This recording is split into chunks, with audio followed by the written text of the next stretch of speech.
One's a former NFL star turned sports coach. I was getting this stink eye from my wife. He's like, "What you doing?" And one's a dad who can't stop playing Rocket League. These kids these days, they're like, we're used to jump and run. Together, they welcome you to Ahman Green's Gamers Lounge. Welcome into Ahman Green's Gamers Lounge. How you doing? I'm your host, Ahman Green, along with my good friend and buddy old pal, John Audius, man. John, how you doing? I'm doing great, Ahman. How are you doing? I'm doing good. Just kind of, gearing up for a few things. Obviously, we got esports starting up next week. Unfortunately, well, I'll say not unfortunate. I say fortunate for me. Really cool thing is I get to go to Ireland for about 5 days to watch my Nebraska Cornhuskers play the Northwestern Wildcats.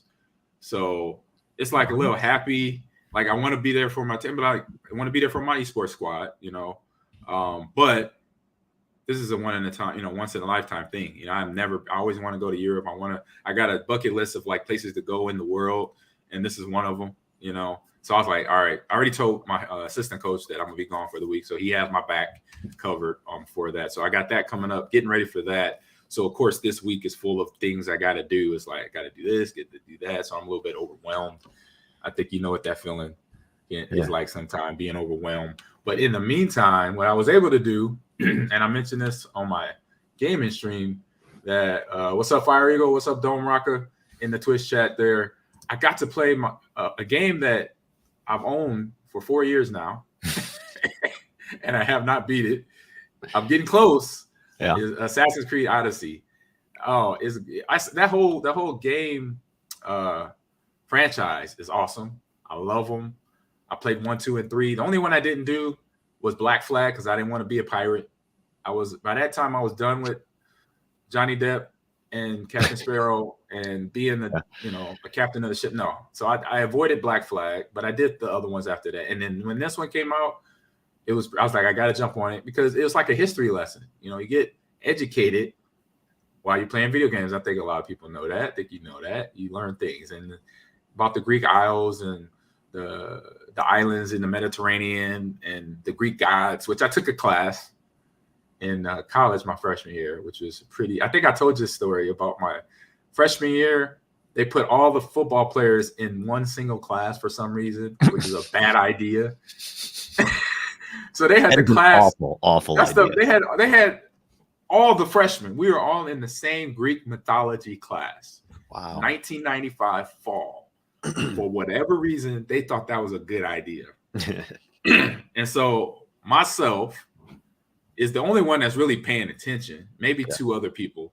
But everybody else, being the knuckleheads and jokesters they are, what started all this was the fact that our teacher, great guy, I don't know his name, but he was a guy that was so passionate. Hello, Savage Giggles as well. So passionate about Greek mythology that he had a voice. Like he brought character, like he brought this voice in.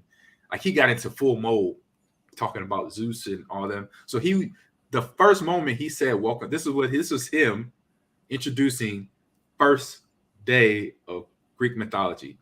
He says, you know, everybody sit down, quiet, and he goes, welcome to Greek mythology, like that. And of course, we all sitting together as us knucklehead football players. We're all sitting together, and we all just erupt like it was Def Comedy Jam. Everybody just starts laughing at this dude. And I'm sitting there like, dude, we're gonna get in trouble. Like, shh, like he just getting in the character. Y'all need to chill out.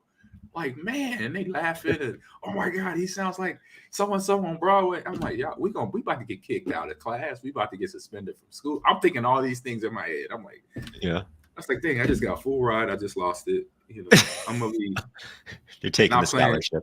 Taking scholarship away. I'm like, man, So yeah, just playing this game brought me back to that dream of that idea of happening. That. What about yourself, John? What you been up to?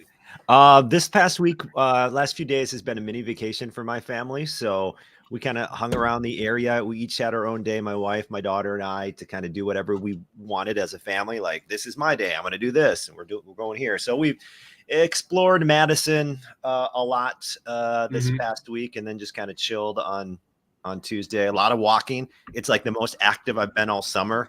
Is vacation. Nice. Is walking around. Besides, like working out or something like that, but. Yeah, so it's kind of a low-key vacation, but it's cool. I went to, there's a place in Madison called Meeps, Meeps. It's like a retro toy shop. Ooh. Yeah, it's so cool. Like, it's one place when we discovered, just kind of walking around. I'm like, what is this? They have like old He-Man characters, figures, action figures rather, just old television series like cards, trading cards and stuff like that. Kind of like the stuff we saw at Fan Expo. Yeah, it was like Fan Expo in Madison.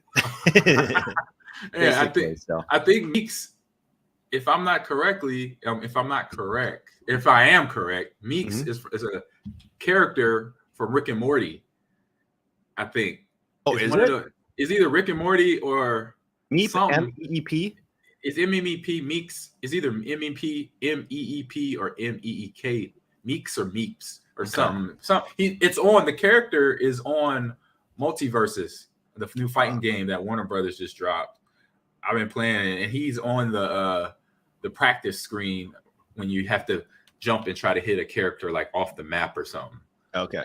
Meek Seeks, that's what it's called. Episode for Rick and Morty or something crazy like that. Yeah. We got Jeremy Moss. How you doing? Welcome into the chat. Web Train, what's good with you? We have some Facebook. It just says Facebook users. Meeksy. Yeah, so it was Meeksy. Yeah, Meeksy. Okay. Meeksy from Rick and Morty. See, I was like, I saw that name from somewhere. That's pretty cool how they did that in the title of their store. Well, yeah, and it's so the upstairs too is like you can paint. So my daughter's into this YouTuber, Mariah Elizabeth, and part of her deal is she paints like squishies. She like restores squishies and paints them and makes them all brand new. So they have like a section of that Meeps where you can go upstairs and paint squishies. So she thought it was just like the coolest place in the world. Gotcha. So it was a fun week. Fun last few days. All right, we got anything with Bet Online this week? Oh yeah, we should talk about Bet Online. Oh, it's always Bet Online. It's always Bet Online. We ain't forgot about you because you do esports now too.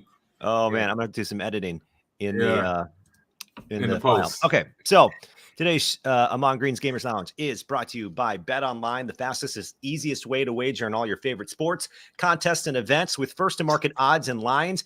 Find reviews and news for every league, including Major League Baseball, NFL, NBA, NHL, combat sports, esports, and even golf. Bet Online continues to be the top online resource for all your sports information, from live in-game betting, props, and futures. Head to Bet Online today or use your mobile device to join. Gosh, every time it gets to mobile device, Ahman, I say device. You just have that mush of words trying to come out of your mouth. It's every time. I'm going to try that sentence again. Head to Bet Online today or use your mobile device to join today and make your first sports bet. Use our promo code BELIEVE50, BLEAV50, to receive your 50% welcome bonus on your first deposit. Bet Online, where the game starts. Yes, and you could go for esports wagers. You could find, I saw a couple of wagers with Cloud9 in there, good team in Valorant, because the VTC is going on. Valorant Championship Tour is going on all summer long, worldwide. So go in there, you could drop some good bets in there. And so with that word being said, I think it's we got this guy waiting in the background or backstage. Really cool dude that we met at Fan Expo. He does a lot like us, John. He is an editor and writer for Last Word on Wrestling, and Last Word on Gaming. So I'm gonna bring my man here. Let me switch the titles in here. My man Dominic Padula. Dominic, man, how you doing? Hey, I'm doing great. How are you guys? Doing real good, as you probably heard with our exploits in the last week. We're doing really good, man, really good. But no, we met Dom at Fan Expo when me and John went out there. Is it like 2 months ago now or a month ago? About 2 months ago, oh I my think. Goodness, it just seemed like it was Seemed like it was yesterday, but it wasn't, but glad to have you on. And you interviewed me, and then you said, hey, whenever y'all do your podcast again, I'm welcome. I would love to come on. I'm like, of course, let's do this. So what we do with our first question, and you were at the show when we did it there. We had Joe Connery, the artist for mostly Boba Fett, but he was part of the Star Wars roster of artists that's been on every level of Star Wars, if it's movies, if it's TVs, if it's comic books. So when we did that interview with John Connery, Dominic was there, and he watched us, and so he kind of knows the setup of how we're going to ask this first question. So tell us your gaming origin story. So how were you? What was the game? And who was it? Was it your mom, dad, uncle, brother, cousin, best friend from down the street, whoever that person was to get you into gaming? Yeah, I love this question. So I'm the youngest cousin on both sides of the family, on both my mom and my dad's side. So, I always wanted to hang out with the big kids. And after annoying my older cousin enough, it was him and his best friend were playing PlayStation 1. This is probably like 98, 99.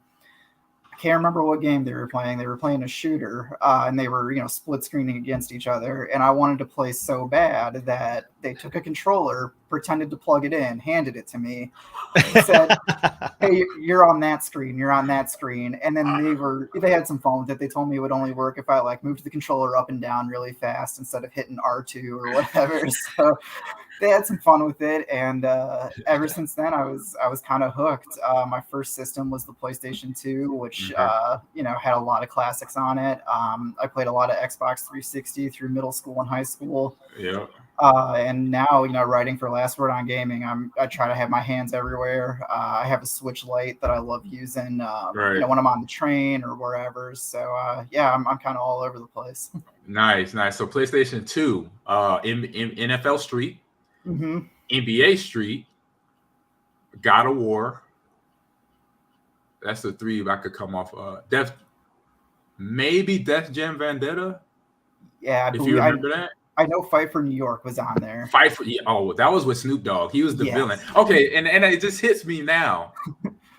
Def Jam Vendetta, Fight for New York. You would think Fat Joe, Run DMC, all the New York rappers that are alive and living and could be in that game, but they make the West Coast rapper Snoop Dogg the villain when it's Fight for I'm just like, really? I like the continuity, the collaboration, but wait a minute, this is Fight for New York.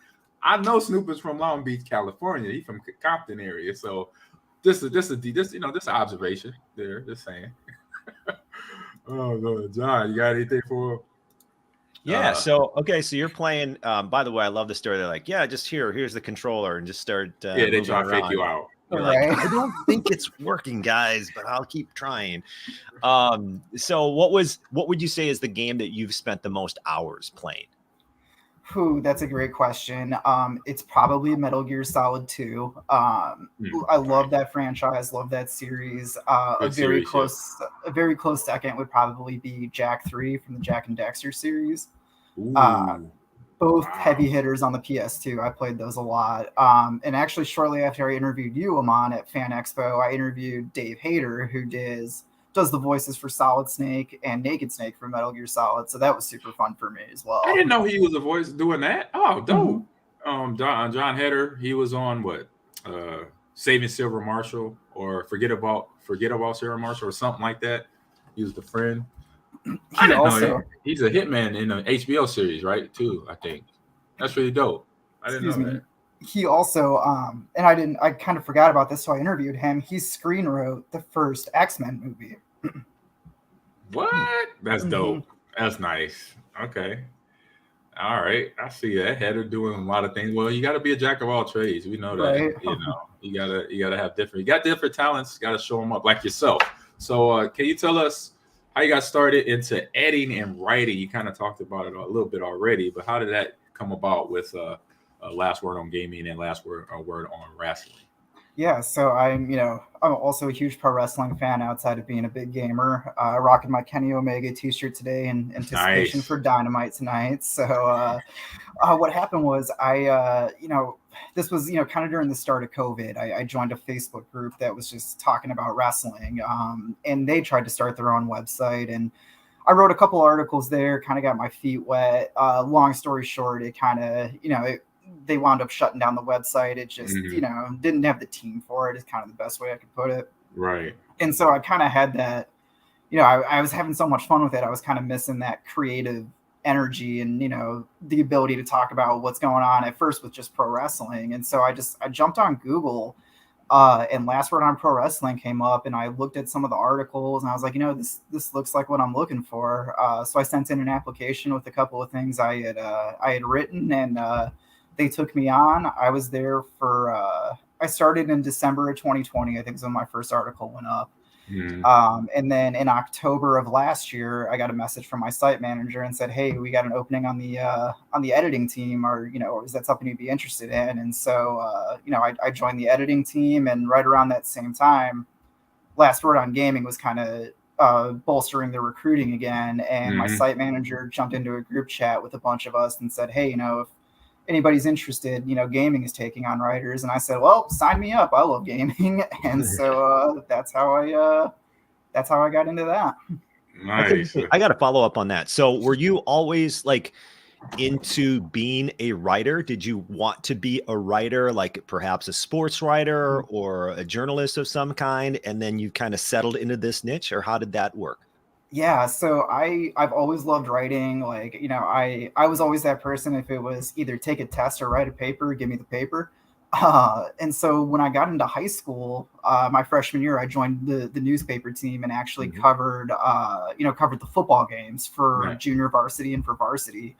And so I did that for a few years through high school. Really loved journalism. Kind of took a back seat when I got into college just because I got involved with some other stuff. But coming out of college, I really rediscovered that passion. And so that's what kind of drove me. Like I said, that Facebook group, it was kind of like the right time, right place. And I just jumped at the opportunity.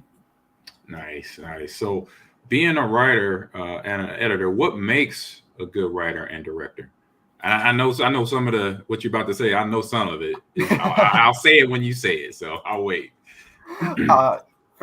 Being a good writer, especially when it comes to something like gaming or like pro wrestling, where, there's a lot of different, you're talking about a creative process. You're, writing about something that's creative, whether it's a video game, a pro wrestling match, a movie or TV show.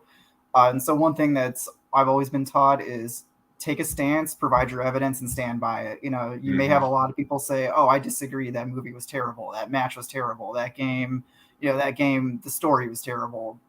If you can defend your point, you gotta say why. Like, why was it terrible? Yep. Yeah, you can't just say, "Oh, I loved it," or "Oh, it was terrible." You got to cite your sources, as they say. Give a good X, Y, and Z of why you're on that side of the argument you're on. Yep.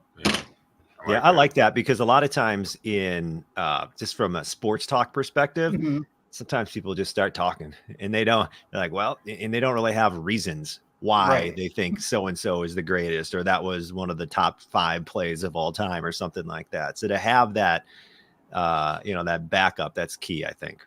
So with wrestling fans though, yeah. How intense have been those questions or that conversation? Because I know wrestling fans. I grew up, and then being in the league, all the defensive linemen, all offensive linemen thought they were going to be future wrestlers. Okay. So I know they're passionate about it. So how was that conversation go when you have a fan and you made a comment, you got to write an editorial about it, and this is your editorial, and it doesn't shine a good light on that wrestler they like? So how was that conversation back and forth? I think intense is the right word to use. Passionate is another word I would use. Wrestling, you get onto Twitter, you get onto, wherever your social media platform, it's an intense space. And for me, it's just, I don't take anything personally. I have my opinion, and I'm giving you X, Y, and Z reasons why I have that opinion. I love a good conversation. I love not being on the same side of an argument with somebody as long as it's constructive. You know, I'm giving you my X, Y, and Z. You're giving me your X, Y, and Z. Maybe we both come away with something. But yeah, I think you put it right, Ahman. Intense is definitely the right way to put it. It can be intense, it can be passionate, and I just don't take anything personally. You know, and I think that's a good, as a writer, as an editor, you just don't take anything personally. Someone's always going to disagree with what you're saying. Mm-hmm. Yeah, similar to being a content creator, a streamer, because you know you got people that will come in your stream or come out your stream, or you won't have that number in the left-hand top corner that doesn't have a lot of people in there. You might have 2 people in there, 1 person, or no people. I've streamed like that, but it's all about creating the stream how you want it to be. But then obviously people, the right kind of people, which I have, the greenies as they name themselves now, you know, are now, you know, all coming in. And when I do stream, when I do talk about certain topics, when I do this podcast, you know, they come in here, they like either they like what I say and they like, or they like, you know, I know the real, you know, they like what I used to do, play football, but they now understand who I am. They learning me as a player throughout, you know, without the helmet on. So that's the fun part. I like about doing this, but, you know, for your side of it too, being opinionated, because, you know, for your job, reading and writing and having to give out feedback on that can be a little bit of taxing, you know, at times, because that's a lot of what I do with coaching now. And then obviously doing the 2 podcasts I do, I definitely can relate on that level. So what's been I say the hardest part about doing that editing and writing job that you do for both platforms? You know, it kind of depends on you know, there's a couple of things that are really challenging. Sometimes it's sometimes the hardest part is starting that article, you know, is I have an idea, I have an opinion, you know, I have an idea, I know where I want to go with this. Sometimes it's just putting that digital pen to paper, and, you know, writer's block is definitely a real thing. I've had articles sitting in progress for, you know, a couple of weeks where I'm just like, I just can't figure out where to go with this. And I'm so fortunate that I have an awesome team of, you know, fellow editors and managing editors and site managers at both gaming and pro wrestling that are, you know, we have a couple of different group chats, and hey, I'm stuck on this article about this wrestler, or about, hey, I'm trying to write about Cyberpunk, you know, this is my start, where do you think I can take it? And it's a great, you know, kind of workshop. You know, everybody will throw out a couple of ideas of where you can take it, and that'll get the wheels spinning. Right. The question I'm about to put up here on the screen is, what levels of wrestling do you cover? All of wrestling, or just like the top levels of wrestling? Because I know there's like underground wrestling that is a circuit around the Midwest and around the East Coast and around the West Coast. So where are you at? That's a great question. I'm so glad you asked that, because I cover, I mean, you know, I was talking about All Elite Wrestling. I cover them. I'll write some news pieces about WWE here and there. My first promotion that I really covered really closely for Last Word on Pro Wrestling was Impact Wrestling, who's, you know, independent. You know, they tour, you know, COVID, of course, threw a wrench into everything, but they typically tour your big wrestling markets in the country, your Chicago's, New York, Philly, LA. You know, they cover all of those big markets. And I was covering Ring of Honor too, and still am. They got purchased by All Elite Wrestling, so, you know, they're kind of on that platform now. But I do cover a really awesome promotion based out of the Chicago Heights area called Warrior Wrestling, and I've been fortunate enough to work merch at their shows and get to know their staff and their crew really well. And they're an awesome promotion. If you're a fan of independent wrestling, definitely check them out, because they put on some dream matches. They get some of the biggest names in the indies. You know, they're an awesome promotion, and I've had so much fun covering them. I've interviewed the promoter a couple of different times. I've interviewed a couple of the wrestlers that have come through there and are mainstays there. So I do cover all levels, to answer your initial question, Ahman. I cover, you know, from regional, local here in the Chicago area, all the way up to your nationally touring WWEs, AEWs, all of those. Okay, so someone not familiar with all these different types of what's the right word I'm looking for? Not leagues. Promotions. Okay. I'll say promotions. Gotcha. Promotions. Okay.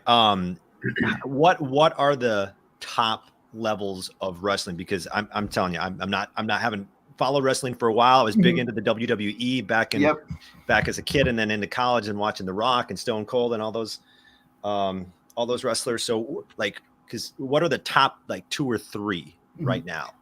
WWE is definitely still, you know, your biggest nationally touring, you say wrestling, people automatically think WWE or WWF, like you just said, John. They think of The Rocks and Stone Colds and Mick Foley's, all of those kind of big names that have gotten into mainstream culture beyond pro wrestling.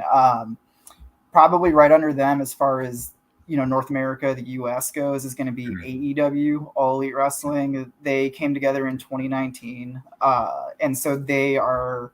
They're probably WWE's biggest North America rival. New Japan Pro Wrestling is big in Japan, and with the streaming and all of the accessibility we have nowadays, they've become really popular in America with the more independent kind of fans that are watching stuff outside of WWE. And it's just it goes to show, just with the power of streaming and video on demand, and they have their own streaming network. We can watch a live show from here in Chicago as it's happening live at the Tokyo Dome, which is super cool. And I think that's been a big part of, their popularity here. And then there's, your other independents. You've got Impact Wrestling. Like I was talking about earlier, I cover them a lot. Game Changer Wrestling is a really big independent. They tour all over the country. They're actually coming back here to Chicago Labor Day weekend. Ring of Honor was a big independent. They got purchased by All Elite Wrestling. They've run a couple of shows as Ring of Honor, but being controlled and marketed by All Elite Wrestling. So we're going to kind of see, I think the rest of this year you're going to have a good roadmap of how that promotion's going to be. And then it goes all the way down to your local promotions. Living in Chicago's a hot spot for professional wrestling. We've got, We've got a lot of awesome independents. Like I talked about Warrior earlier. AAW is a really well-known, long-running independent. Freelance Wrestling is another one that runs here a lot. So yeah, Chicago's kind of a hot spot. So I'm super fortunate, not only for the writing aspect, but just being a fan. I have access to all of these awesome promotions that I can go see. I can go see a show, with a couple hundred people, but then it's also a big touring spot for your WWEs and your AEWs, and I can go sit at the Allstate Arena with 10,000 other fans. Wow. Yeah, that's cool. All right, I've got a couple more wrestling questions. Yep. All right, fire away. So, in your opinion, who is the greatest wrestler of all time? We'll start with that one. Oh, that's a big question. I like it. That's off the top rope. He coming off the top rope. There you go. I'll throw out some candidates. Okay. Well, Hulk Hogan. Mm-hmm. Obviously, I would think you have to start with Hulk Hogan. Yeah, I'll put The Rock out there, even though I know like his post career is obviously stellar. Yeah. Do you put out old school guys like Andre the Giant? Is he even considered an all time GOAT? Who is the GOAT? Is it Hulk Hogan? Am I trying too hard for this? For me, and I mean, I love this question because you ask 100 different people, you're going to get 100 different answers. And part of this is nostalgia for me. I'm a huge fan of Shawn Michaels, of the Heartbreak Kid. That's my time right there.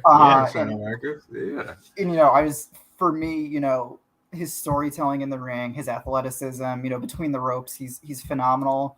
But he's also, in my opinion, just a great storyteller. He makes you get invested in that match, whether you're cheering him or you're booing him out of the building. You're invested in him, and that psychology, that storytelling, I think he's definitely up there for me. And like I said, a lot of it is nostalgia. I remember watching him on Monday Night Raw, and when they brought back D-Generation X, and I think it was 05 or 06 with Triple H. I love, and like I said earlier, streaming. We had the WWE Network. Now we've got it's all been rolled into Peacock under NBC. You can go back and watch classic matches. Nice. So yeah, and I'm seeing in the chat, Heartbreak Kid is a GOAT. Yeah, you're talking the Mount Rushmore. For me, his face has to be out there. Okay. Yeah. Okay. Well, let's do the Mount Rushmore then, because there are two names flooding in, like Jake the Snake. Like his name is John Cena. We have somebody saying Ultimate Warrior. Oh my God. So okay. So you'll put Heartbreak Kid on your Mount Rushmore. Who else you got? 100% on my Mount Rushmore. Man, you're really putting me on the spot here, John. Okay. What are there four? Are there four presidents on Mount Rushmore? Is that? It's four. Is it four? Well, I can help you. I mean, Hulk Hogan. Why are you avoiding Hulk Hogan? Is he not? Am I wrong? Is he not like considered the greatest? For me, I think it's a generational thing. It's like LeBron and Michael Jordan thing. Okay. Yeah, that's a good comparison, Ahman. Okay, well then who is the LeBron if Hulk Hogan's Jordan? I saw the joke earlier. His name is John Cena, and that became like a running joke on the internet for a while. And Cena, I got to give him credit because he got booed out of the building for years because fans were just they were tired of him for X, Y, and Z. But I think you go back now and you can appreciate just how good he was at, again, bringing a crowd in, getting a reaction, whether you're getting booed or cheered, just as a, if a crowd is reacting to what you're doing, you're doing it right. So I think you'd have to throw Cena up there. Superfly Snuka is a great one. I'm seeing that in the chat. Yep. That was the guy. That was that dude. So what was Cold, The Rock? I have to put Ultimate Warrior. You put like those old school wrestlers, like all the ones from like Minnesota and stuff, like Jesse the Body. Jesse the Body Ventura. The Body. You know, or if you want to go really, really old school, like Dick the Bruiser, that generation, that was like the 70s. That's gotta be like early 70s, late 70s, early 80s, right there, right there. There's Big Baby Duke's Mount Rushmore: Hogan, The Rock, Cena, and The Undertaker. Undertaker is hard to deny, just because I don't think anybody has ever loved the business as much as Undertaker. He's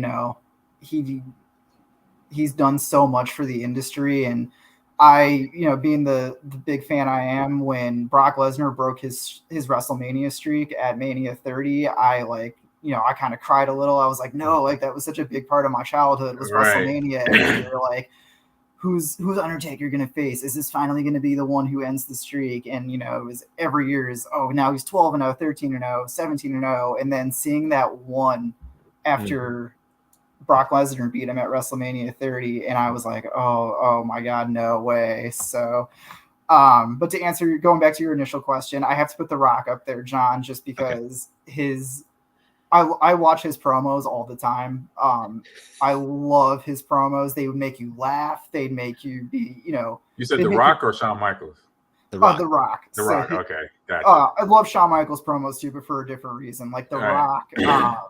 I still watch his promo all the time of him kind of just destroying Billy Gunn, and that gets like, you can YouTube that after we get off here. You can literally YouTube The Rock destroys Billy Gunn. Anybody in the comments who's seen that promo knows what I'm talking about, where it was 4 minutes of the crowd just hanging on every word he says and laughing and just having a good time. So I have to put HBK, Undertaker, The Rock.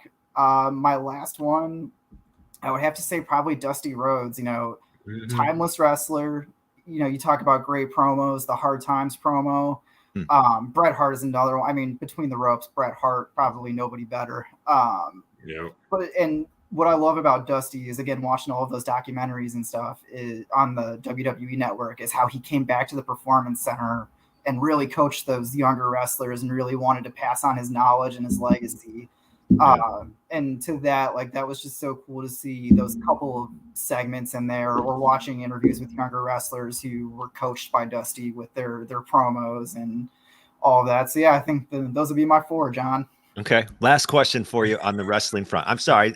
No, it's all good. Don't apologize. And by the way, Ahman, in the private chat, I do have that Rock promo he was talking about if we wanted to watch a couple minutes of it. But you mentioned Mick Foley at some point in one of the previous answers, and it made me think of just how, like, I'm surprised. I'm not trying to be like funny. I'm surprised he didn't die by some of the things that he's done, jumping off, the top of cages or whatnot, landing on tables, like really dangerous stuff. But he was obviously one of the, if not the toughest kind of wrestlers of all time, because that was real. I mean, he was really doing those things. Those are real injuries. Those are real things happening. So is Mick Foley the toughest of all time, or is there somebody that I'm not aware of or that I missed? It has to be Foley, in my opinion. It's got to be Foley. And I mean, we're seeing in the chat that Undertaker was scary. Yeah, when he got thrown off the top of the cell through the table. I mean, that, and I mentioned earlier, I've interviewed the promoter for Warrior Wrestling. His name is Steve, and one of I was asking him about his wrestling journey, how he became a fan, and he was like, I was a fan when I was younger. I got out of it when I was in high school. And then he's talking about his friends videotaped that pay-per-view from that Foley Taker match where he gets thrown off the cell, and he goes, I watched that match, and for all 15 minutes, my jaw was just on the ground because I was just like, how is this still going? Yeah. So yeah, for me, Foley is 100% the toughest.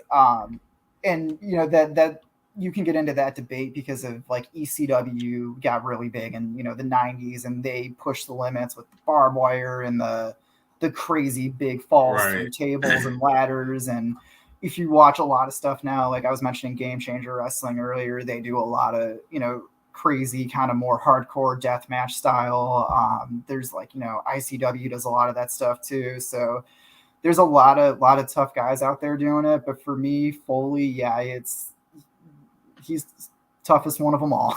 Yeah. So real quick, my little I say childhood wrestling story. Mm-hmm. And John knows this story. We talked about this a few times here on the podcast. So I was at the age with my Hulk Hogan, British Bulldog, Ultimate Warrior, Coco Beware. So mid to late 80s.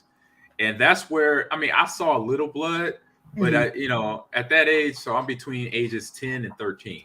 Okay. And for me, seeing things like that, I'm like, they really fighting. Like I took it as boxing, like a real boxing match. I'm watching Mike Tyson, Leonard Hearns lay guys out, right? And so I'm thinking in my head as a 10-year-old, this is real. I didn't realize until what I know now is a business, it's an acting job. They rehearse everything. So, but 10-year-old Ahman was disappointed when I found out when my dad, we were sitting in a conversation and we're talking about something, and somehow I said something about wrestling. My dad said, that's fake, boy. And I'm like, I said, huh?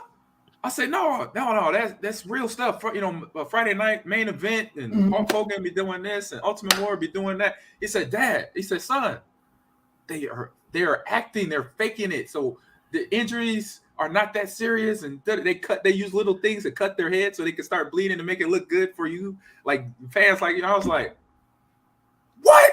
He's like, no. I was like disappointed, man. I took my Hulk Hogan poster down. I was so mad. This is 10-year-old of mine though. Like in my head, I'm like, this is it. Like I'm like, these guys are battling out. They really punching each other, suplexing, cobra clutching each other. It's an act job. I was like so disappointed. But now, older, I get the business.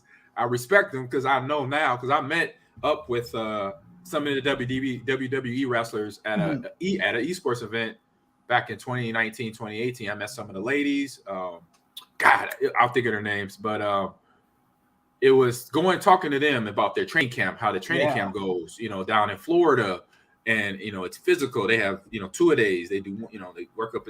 So it's like same relation that I had with football. So I was like, by that time though, I kind of understood that the business side, obviously watching The Rock, watching John Cena, watching Hulk Hogan, all those guys get into the wrestling, but then once they get out, they're managing their career, their likelihood, their image and likeness. So, but just saying, I just thought it was funny because my little 10-year-old of mine was like, no, I'm sorry. No, I'm done. I'm done. I'm out. I said, jumping off the top rope, all that. But watching those things, like you said, coming off the cage, I remember seeing the highlights of those cage fights. Right. I'm like, that's 20 feet. Yeah. 20. They dropping to the concrete. Right. They're not dropping into the ring. Some of them was hitting the solid ground. I'm like, oh, I hope they get paid a lot. I say, I hope they get paid. I hope they got insurance. I have good health insurance. Get all that. I was like, well, man, that's but Ahman, what you're saying about was so common among kids growing up. Everybody thought, like at some level, they were told like it's Santa Claus. Like at 100%. Some point you would find out as a kid, like, oh, I guess, this isn't real. Is that still, Dominic? Is that even a thing anymore, or did children come into watching wrestling knowing what they're getting into? It's hard to say. When I actually started. No, my dad gave me the conversation before I started watching that. Hey, it's scripted. Okay. For me, it just because of my age, it's a little bit harder for me to say, what kids are coming into with it. But with Twitter and with social media, it's kind of like nothing's a secret anymore. Sure. And if you want to know, or if you want to know how a storyline is going to play out, or at least how it's being thought about, there's so many, like resources on the internet. that you can, Now. pay a few bucks a month, and then you'll get an email saying, oh, hey, like for this storyline, they're thinking X, Y, and Z. For me, being a longtime fan and, being a pretty big fan, it's so fun for me to watch, of course, knowing it's scripted, or sometimes it gets changed on the fly, in the middle of the ring. Sometimes it does get changed on the fly. For me, it's just so fun to watch the story from bell to bell and how everything plays out. It's just, for me, it's so much fun to watch. And like I've said a couple of times now, there's so much accessibility now to watch at the top level, your WWEs, your AEWs, all the way down to, your local regional is either probably on YouTube or on Fight TV, or, there's so many different streaming platforms. And, Ahman, it's kind of funny you mentioned like the training camps and the 2-a-days. If you have a Peacock subscription, I'd recommend checking out WWE did like a combine, like a scouting training, and you can see like some of the exercises and the training that they do as they're getting scouted. So like you made the NFL comparison for football. I think you'd get a kind of enjoyment out of that, of watching the differences and the similarities of how they do it. 100%. I would do it just to see if I can make it, because I always told my wife. Yeah. Between MMA, like when I retired, I was busy doing some stuff. I had to stick busy again, so I ended up doing rugby. And I thought about MMA because I saw Herschel Walker do it, and Herschel Walker, he won some matches. So I'm like, if Herschel could do it, we were running back. I'm built the same. I have the same drive. And then she said no to that. And I'm like, what about WWE? I was like, it's not as physical. And it's a routine, so we know how we're gonna fall and all that. But so I had changed my tune, obviously, by the time I got to my adulthood. But when I met Tennille was one of them. Tennille Dashwood. Yes, that's what it was. Tennille Dashwood. I believe she's from Australia. Yes, yeah. And when I met her, and Danielle was her partner, her tag team partner. Was she under the name Blonde. Summer Rae? Yes, that's her. Yes, Danielle and Tennille. And we're sitting there in New York talking. It's just like, and they told us about, like you just said, the training camp. Mm-hmm. We came in, we had to do these, circuits of stuff and see where we rated at. And then we go, people that rated higher will go in one area, and other people got rated a different level will go here. And then you just start your whole training process. If you had to gain strength or gain flexibility or do this. And then it was just like, I was like, oh, that sounds familiar. I'm like, that sounds memories for you. I'm like, man, I remember those days. So, hey, I got that clip real quick of The Rock ready to go. So if y'all want to pull that, y'all want to see that real quick. This is one of my favorite promos. And like, if you read the comments on it, it's like, wow, he ended Billy Gunn's career in a 4-minute promo. Hit on his mind tonight. Smell what The Rock is. One of the best entrances in pro wrestling, in my opinion. You can feel the electricity in the market square arena for the most electric. Did you notice how they wrote his name, like capital T, capital H, lowercase e? Why was they're doing something different? I know what that mindset is. It looks weird from a Look at them sideburns. Woo! Nice.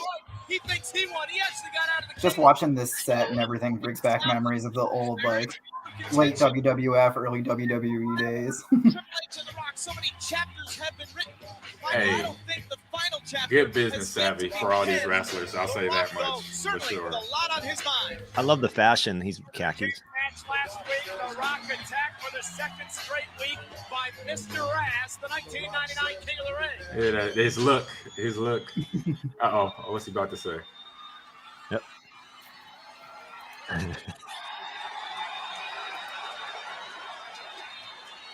He's looking around.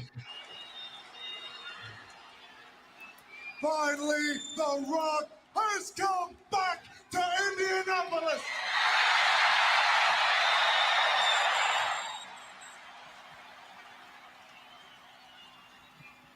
Triple H, let The Rock understand this for a second. Last week on Raw, he beat your ass in a cage match. And now this week, you're the #1 contender for the WWF title? Well, The Rock realizes why that is, because you got a 3-foot nose, you turn it sideways, and stick it straight up Vince's ass. Dang! Triple H, The Rock says, at this pay-per-view fully loaded, number one contender or no number one contender, The Rock is going to do to you exactly what he does best, and that's lay the smack down on your candy ass. You just don't know how many times I've heard that line in practice with my offensive lineman and defense. They always say that line right there. I could see that. Badass Billy Gunn. Uh-oh. Here we go. The Rock understands what took place. The night you won King of the Ring, you got down on your knees, put your little hands together, and you said a prayer, and it sounded like this. Oh, dear God. You see, my name's Billy, and I just won King of the Ring, but there's one problem. Everybody still thinks that I absolutely suck. Hey, this is genius. Hey, I just want to know how long it took The Rock to come up with all this. Point, That's Billy, all I want to your know. house started to shake, the heavens opened up, and God himself spoke to you and said this, Bob, but my name's Billy. It doesn't matter what your name is. This is why The Rock is The Rock now. This is why. I get it now. Oh, wow. You are absolutely right. You do suck. But there is one thing and one thing only you can do. You must go find the man who is simply electrifying. Oh, my goodness. You must go find The Rock.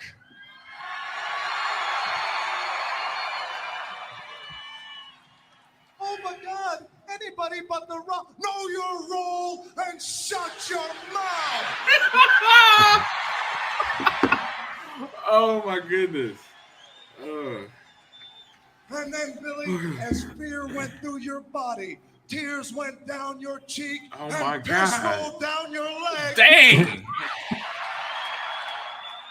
Your house started to shake again, the clouds parted, the heavens opened, and what seemed like millions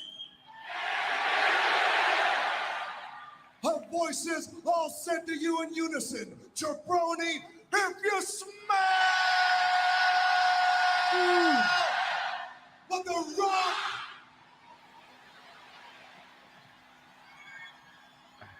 is cooking. Wow. Yes, Wow. Kelly, there could be an 11th command. Oh my goodness gracious. You know, you said something, Ahman, that made me think, like, Oh, good Lord.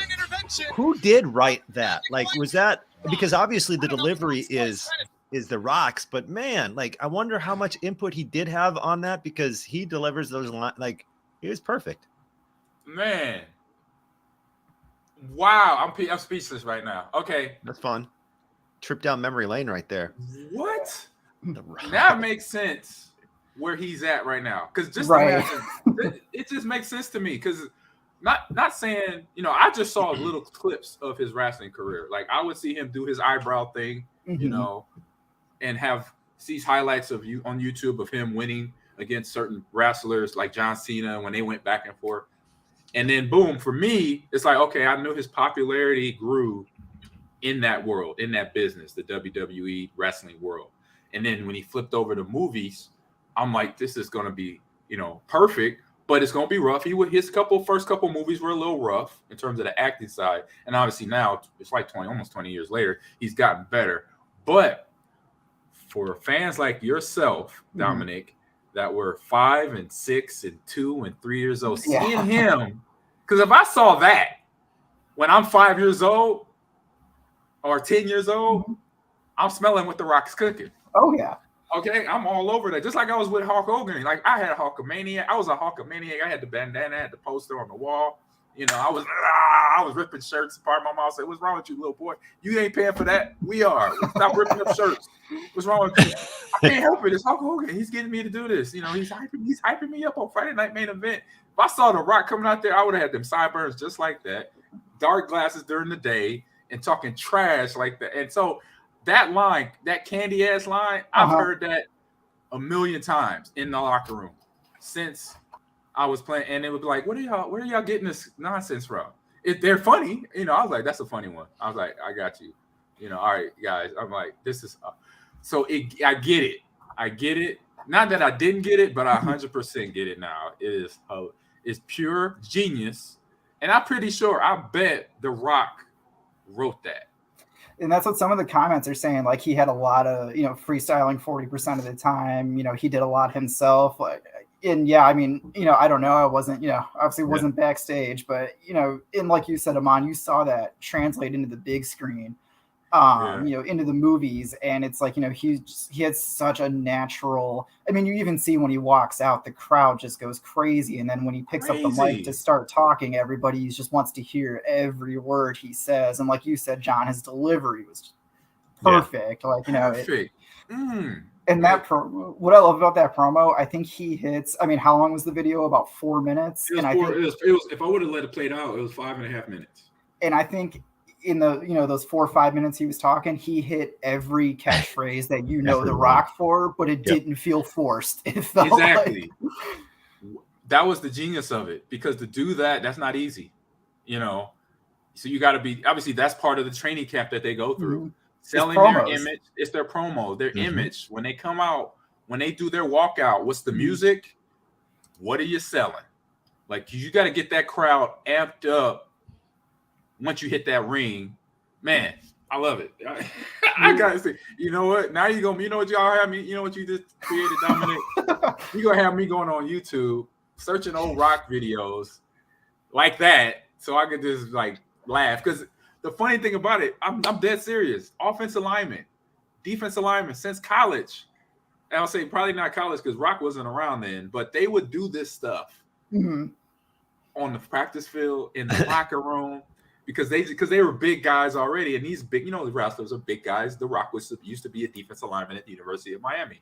Everybody knows that. So it makes sense to me. And that's all I see in my head. I see every offensive lineman that I know, defensive lineman too, that just has their moment, and I just shake my head like, man, you like 20 years old now, man. You got to get that up. And you're not even a wrestler. You playing in the NFL. That you should have did that, then not do this. It was just, but it's just funny that I see this, but I love it, and I get the business of it, and I understand it. I say wrestling then took over this whole conversation because you do gaming too. So with the gaming side of what you do with Last Word on gaming, so what have you covered there in terms of games, and what's your favorite? Because I know we talked about Metal Gear Solid, and all that fun stuff. So yeah, let's get out of that because we could talk about that for another hour. Right. That's a great question. I cover, a variety of things. We do a lot of press release type of news stuff, which is, less opinionated and a little bit more just kind of what are the facts. I love writing the backlog. It's a series we have there, and it looks at anything all the way back from 8-bit gaming all the way up through now. It's I mean, we're all guilty of it. Is we buy a game and we either download it or we bring it home from the store and you don't touch it for a year. We've all done it. Assassin's Creed Odyssey. There you go. We were talking about it earlier. Yep. So what I love about the backlog is, you pick a game from, any franchise, any series, any genre, and just kind of give everybody the, what's the one page on it on who are the characters, what's the story, what are the graphics, the sound, should I take this off of my backlog shelf and pop it into my PlayStation and give it a try? So I love doing that. I've done some really fun opinion pieces. I mentioned Cyberpunk earlier after they did their big next gen patch, and Cyberpunk had such a controversial launch. I did an opinion article about why you should give it a chance now that there's a next gen patch. So some of the bugs have been worked out. There's still it's still not perfect, but they've ironed out a lot of the details. So I did an opinion piece on that. One of my favorite things to do, and I actually did this at C2E2, we were talking a little while ago, Ahman, is I interview people that video game cosplay, and I love reading about and letting them tell their story about their creativity, the creative process they went through, how it came together, why they chose that character. So I see you've got the link going in the scroller below. You can check out all of my articles there, and there's a wide variety of content you can scroll through there. Yeah, I mean, to cover that, to be able to cover that stuff, that's obviously time consuming, and I definitely can relate and respect that, that aspect to it of everything. So for covering all that stuff, what is next down the line for you in the next, we're halfway through the year right now. What else is coming up for you in this space? That's a great question. I'm hoping to do a lot more. I'm hoping to do a little bit more, kind of the retro, like the backlog pieces, like I was talking about, and go a little bit past. I've done a lot of like PS2, Xbox. I kind of want to go further back and get like N64, maybe some Super Nintendo. I think it'd be really fun.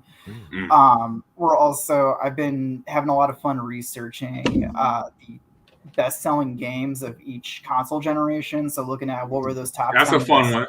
Yeah.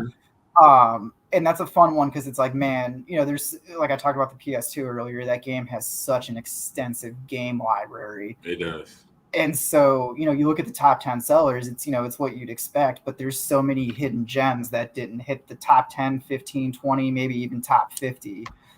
So I love going back and looking at those. What were those kind of, sleeper hits? What were those smaller, could maybe could have done a little bit better sales wise if the PS2 didn't have just such an enormous game catalog and long lifespan. Right. So take a look for that.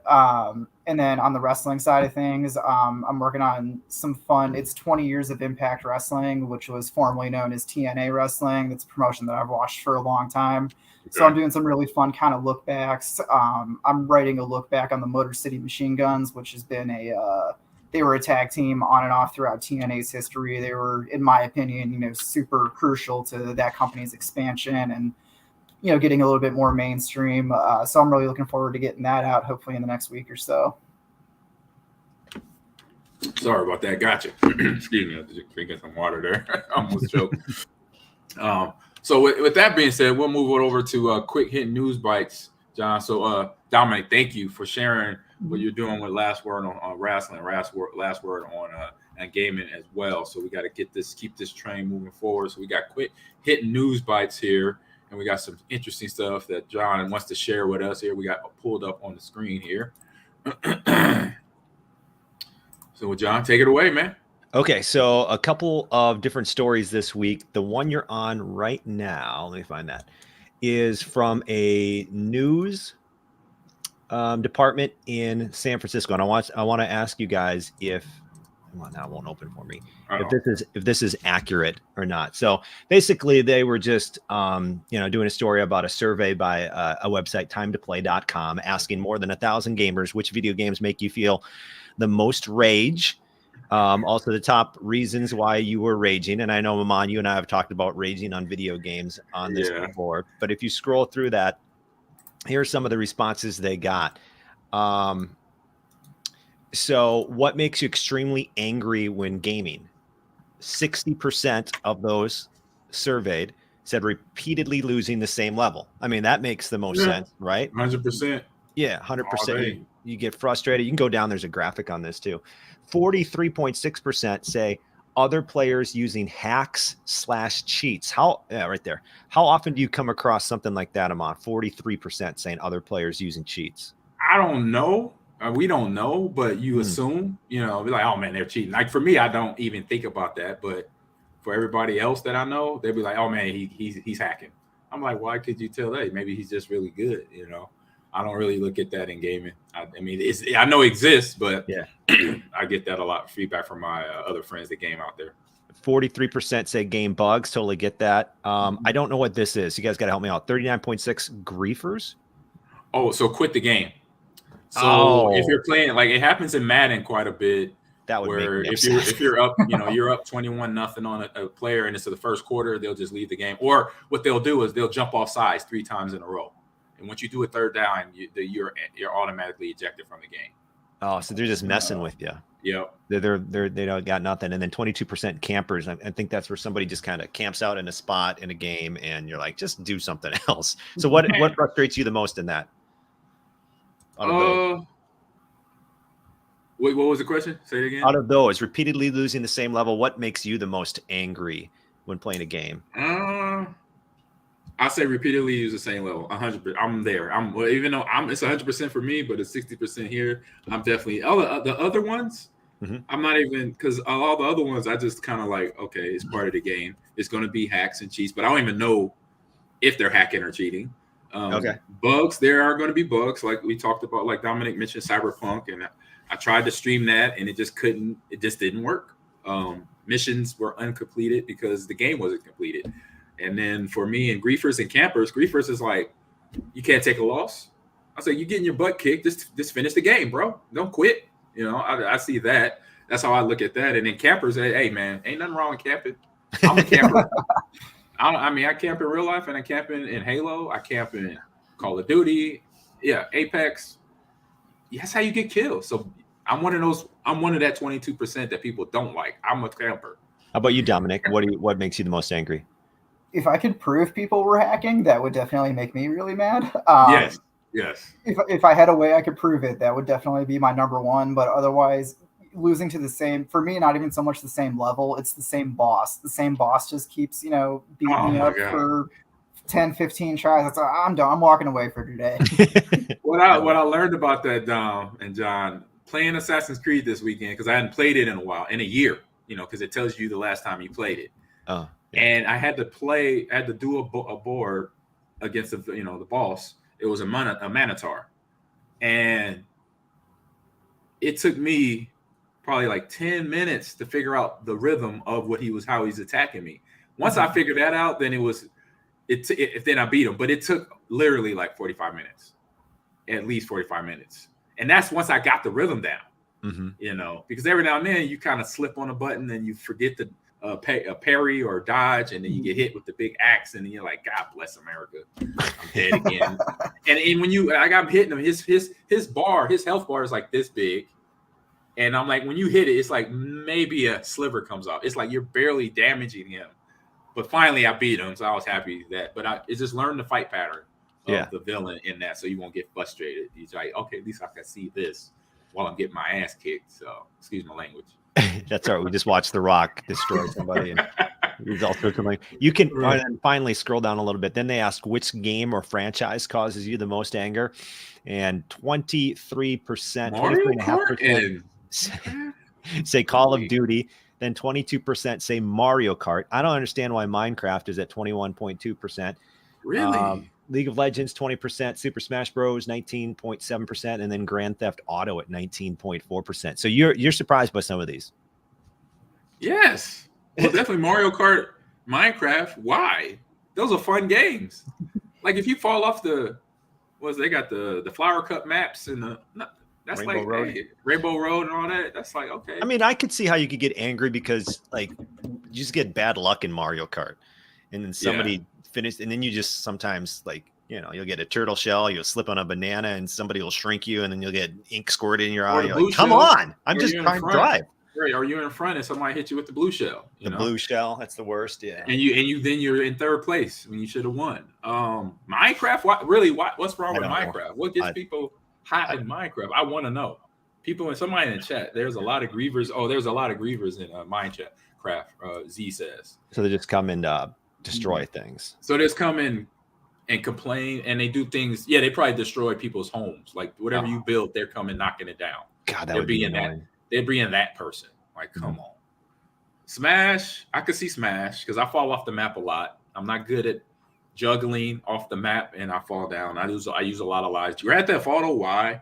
Because that's just a fun sandbox game where you literally could do what you want. You don't even have to follow the campaign. League of Legends, I could see that, and Call of Duty. Call of Duty and League of Legends, the only two games on this list that I see. Yes, I could see frustration. I could see angry, rage, because I know it's toxicity in League, and you can hear it between going through that and then it's a learning curve, learning how to play that game. I played it a few times. Yes, it's a lot to go with learning how to play that. But Call of Duty, and I say Call of Duty, yeah, but it's a lot of hackers in Call of Duty for sure. And then finally, real quick, nearly 42% of gamers said that they deal with extreme anger once a week. That's pretty high, man. 42%? It's talking about of those who have broken something, what have you broken? So we got controller, mouse, and keyboard, 73%, drywall, It's 15, 6% TV, 5% phone, 3.8% dishes. Where is the kitchen at? Where you got dishes? Or you might have dishes on your gaming table with you. You get mad. You're like, hold on. You walk to the kitchen, go to the sink, grab a dish. Yeah, if you're doing that, you should be cooled off by that. By the time you get to the kitchen, if you're doing that, breaking dishes, I agree with all those. That's 100%. Like they dead on with those. I just didn't know they had what percentages things were at. I agree with all that right there. I can see people. I've seen videos on Instagram, Twitter of people raging out in Madden, in Halo, in every game, pretty much every game. Mainly, Madden players, FIFA players, 2K players. It's so funny because that anger has been around ever since video games started, right? Yes. Like I remember my cousins, man, they would get so angry playing like video games, throwing controllers, beating up the controllers. They must have been 8, 9, 10 years old at the time. But man, it's the remedy to that, John. If my mom was still here, Mrs. Scott, see what she did with me, and I never raised us again. Same. This is that 10-year-old Ahman, Dominic. Mm-hmm. I was playing Madden 88. I had my 49ers. I grew up a 49ers fan. Me and my dad. I'm playing on Madden. I'm about to throw the ball. I threw the ball deep to Jerry Rice. It gets intercepted. I'm like, it's cheating. The game is cheating. And my mom come in the room because she heard me throw the control. She heard the racket. What's wrong with you, boy? What's all that racket? I'm like, the game is cheating. I threw the ball to Jerry Rice and they intercepted, and I knew he should have caught it. Boom, boom, boom, boom, boom. She's like, she looks at me. She looks at the controller. You break it, you buy it. That's all she said. And I said, huh? I ain't got no money. Hold up. All right, let me go to my dad's toolbox, get a soldering iron and some crazy glue and some black electrical tape. I went MacGyver on that thing. Boom, boom, boom. Never raised again in my life. I get a little frustrated, but never breaking anything since then. That was like 8 years old. Boom. There you go. 10. There you go. Put down the law. That's all. They have the parents or the coach, whoever walks in, drunk, says it's the anger when you know you did all the right moves and they're not rewarding you with the kill or points. That's true, but you gotta trust me. You want to buy a new Logitech keyboard that costs like $150 or a headset that costs like $300? Nah. See, just think about the repercussions of that. Great article, John.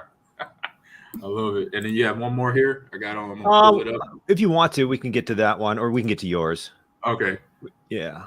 We can save that other one for another day. If we want. We'll get to mine's here real quick. I'm gonna get it up here. I got it right here.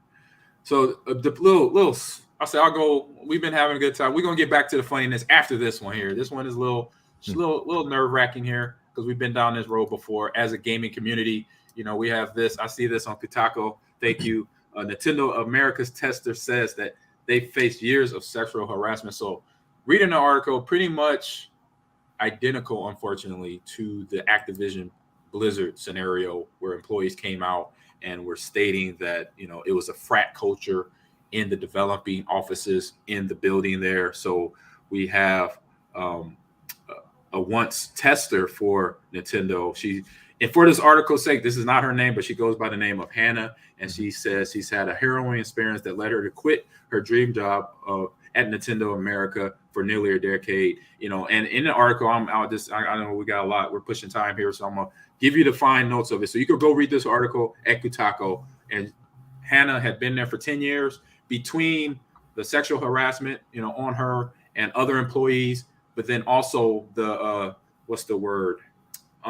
underpaid also because her job, she came in, was there for 10 years, stayed at the same like $16 an hour and found out that other employees, some female, some male, were actually making more than her and she was there longer. So also being, not acknowledged for her work in there between the sexual harassment and some of the details of some of the conversations they had in a chat room that were all employees were welcome to come in and be themselves.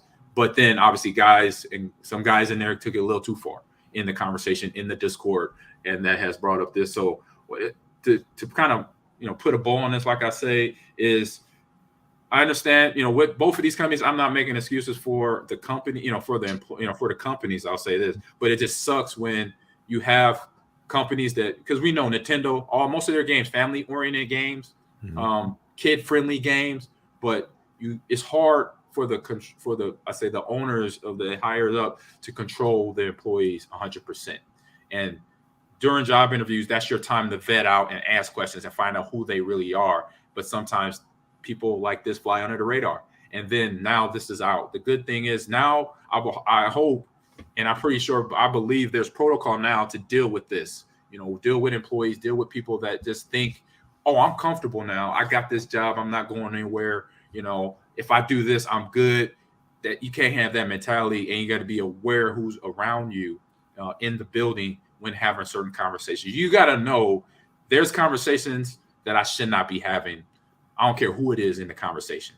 That's where this article takes me in my mindset in terms of what I do as a coach, a father, a husband, and all that. It's like, hey, just use some common sense and have some common respect for people, going around working at the offices, and understand what is cool, what needs to be said, what not to be said. John, here on this article here, if you got anything to add. Oh no, it's just that we've seen Kotaku seems to be covering this a lot, these types of stories. But yeah, I mean, that's, reading the story that you get in a group, like a group chat meant to, bring everybody closer together in the workplace, kind of a thing, where you can share funny, whatever. I'd probably share the Rock video on that meme page if we had one, us three. Dominic would too, and we'd all laugh. But then people would take that a little further, and that, it's part of the issue as well that the article talks about. Yeah, it's just like I said, I hope the things that happened since and before Activision, now there's protocols that they can now put a hammer to the nail and nail this down and get this starts. There's a clean out process of all this, because for the companies that we know and love, to hear this is definitely disheartening. But like I said, now there's a protocol to it. There's going to be a process where they'll make sure, I know if I'm in-house, this is about to go down. I'm going to walk in that office like, look, it's about to get real. We're about to have a conversation that a lot of people don't want to have, but we have to do this because we still have people feeling very complacent about their situation, that it could change on the moment, especially with this. We can't have this going on in our offices and in this industry, in a nutshell. So I'll put a bow tie on that. There we go. All right. Now we're going to get on to that fun conversation, Dominic, that you heard us do in person at Fan Expo. Now we have this or that coming at you right now here live, and you're a part of it along with the Twitch chat. Here we go. This or that. Okay, it is time for this or that. I love this first question, Ahman. Yes. Workout indeed. at home or workout at the gym? I go back and forth on this sometimes. And right now I'm a home workout guy. I got those Bowflex. What are those? Where you switch them. You can be like 20 pounds, 30 pounds, 40 pounds. Right. I got some of those. And I don't know. It's sometimes, though, hard to motivate yourself at home, I find. Yes. That's why the gym is, because you go to the gym and there's people working out and you're there and you drove there. Better go get to work. There is that benefit, I think, of having to go work out at a gym. Yeah. What about yourself, Dominic? For me, I'm an at-home. And, a lot of that stemmed from COVID when I really couldn't, go out anywhere. So it's actually sitting right over there. I got the exercise bike. I got a bench and a few dumbbells. Nothing, nowhere close to what a gym would have. But also, that's an hour for me. I can catch up on a TV show while I'm working out that maybe I couldn't do at a gym. Bam. Yeah, it's not about – the thing is, I say to people, because I get asked a lot of people, because I work out a lot constantly, obviously being my past.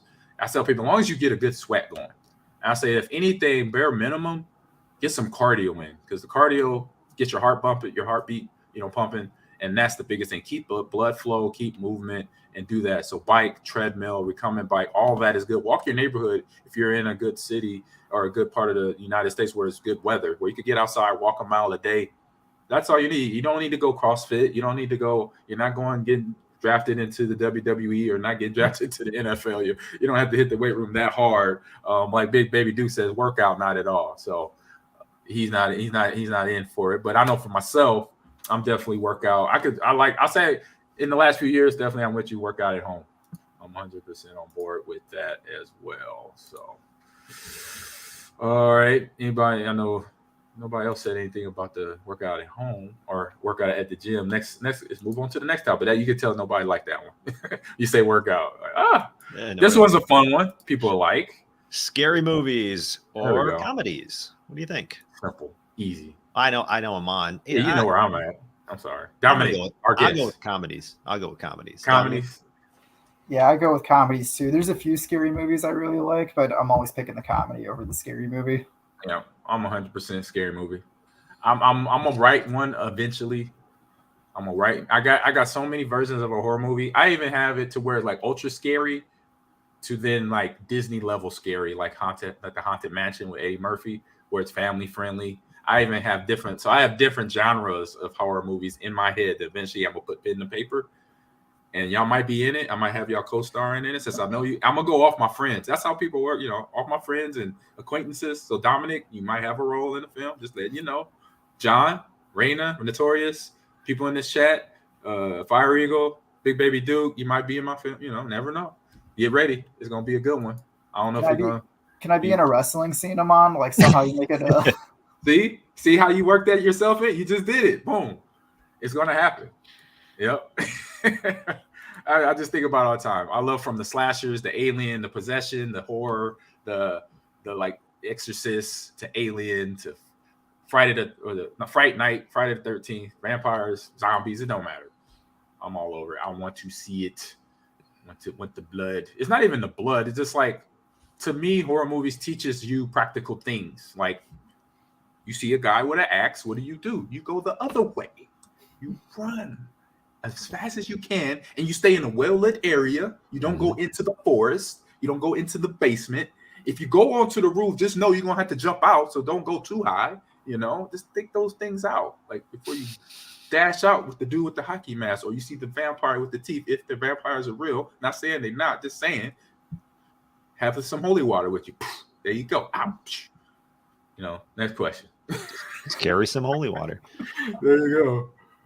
Late night snacking or Facebook stalking? What?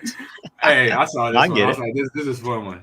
Hey, because I know some people out there in this chat has done this. I know. Where you at, Dom? What is Facebook stalking exactly? Is that just if you liking somebody or you want some more to know about somebody, you kind of just on their stalk page. them out? Yeah. Go to their page and just see what go to all their accounts and like check everything. That's what the students told me. My kids. Although, I don't know, man. Like, I stop myself sometimes from late night snacking because I'm like, it's too damn late to be eating whatever. So I have to stop myself. What do you say, Dominic? What about you, Dom? I'm a late night snacker. I know it's not good for you, but I love the chips, cookies, whatever. Like, to me, there's nothing like a good late night snack while you're watching a movie, playing a video game, whatever. There it is. We have Big Baby Duke says, I guess I prefer a comedy, talking about the scary movie, over a scary movie, but both genres have a lot of bad movies. That's true. Yep. And then he also says snacking 100%, 100, snacking 100. I'm snacking too. My wife always wondering why I'm grabbing food, but hey, I can't help it. I'm a late night snacker. When I do late night snack, I try to be healthy. Like, I'll have some almonds or like the seasoning and the almonds and mix them with pistachios, maybe a couple chips in there. Like, I'll make a mix, or I'll just try to, because it can get out of control. Yeah, sure. That's a good idea. I should steal that. Yeah. I throw in some smokehouse almonds. I throw in some pistachios. I got a couple cashews in there, and then I throw in a couple chips too. It's like a potpourri of like mostly good for you, and then the chips are there just to be fun. I like how you said potpourri. I like how you made that nice little professional touch on it right there. Yeah. Drunk says Facebook stalking has less calories. Probably so, but no, don't do that. Don't do that. But then Mad Style says Jeepers Creepers 3 Beyond Bad. It became a comedy. Yes, I was so disappointed when I saw Jeepers Creepers 3 pop up, and I was like, Part 1 and 2 were so great. They were so freaking scary, and the monster, whatever that monster was called, he was doing his job, taking people, and That's funny. His was- player, Comedy. and I that was- it is. Part 3 is bad. I was like, this is terrible. I'm sorry. All right, here. Next item on the list. So in Madden, we're gonna be talking about Madden and game releases. So, and I looked it up, John and Okay. Dominic and chat. Devontae Adams is the #1 player overall, and Cooper Kupp is in the top 10 with Devontae and Wait, other wide players. receivers or players? Overall. Oh. No. Devontae Adams is overall the #1 player in the game. Behind him, you got Trent Williams, the offensive What? tackle for the San Francisco 49ers. Then you have I don't Aaron believe you. Donald. You have Aaron Donald, the defensive tackle for the LA Rams, Super Bowl champion LA Rams, and so on and so forth. And Cooper Kupp is like number 9 or 10. So in Madden, who are you going with here? Deontay Adams or Cooper Kupp? Devontae or Cooper? I'll go with Devontae Adams, man. I saw him with the Packers over the last several years. Obviously, before going to the Raiders, I'm going to go with Devontae. No, I'd say Dominic. What you got? Yeah, I'm going Devontae too. Yep, it's all around in this house right now. Devontae is my guy. I know him personally, great guy.